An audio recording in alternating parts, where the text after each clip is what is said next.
A circunvalación de Porto do Son irá vencellada ao novo parque empresarial. Oujo apunta que se dará prioridade ao polígono. O Concello de Porto do Son conta con varios proxectos en riba da mesa. Algúns dos máis destacados son o novo colexio de Portosín e, sobre todo, o Parque Industrial Sonense.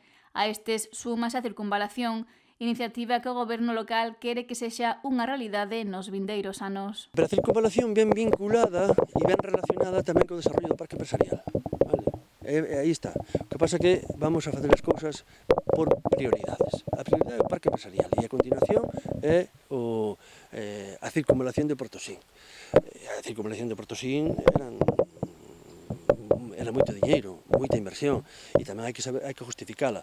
Hombre, hai temas puntuales no verán, que efectivamente ali no casco urbano de Portosín, no núcleo onde está a farmacia e onde está o paso de peóns, pois hai un cuello de botella.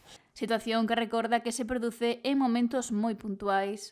Eu non digo que non a variante, pero digo antes que priorizar cousas, e neste caso o parque empresarial, que unha vez que teñamos o parque empresarial xa facerá falta desarrollar esta variante. Unha estrada coa que tamén se buscará curtar os tempos de desplazamento con Noia e Santiago. Tamén estamos solicitando agora o desdoble tamén da autovía. Vale, que xa é chegar do Son a Santiago 40 minutos e xa é un avance enorme.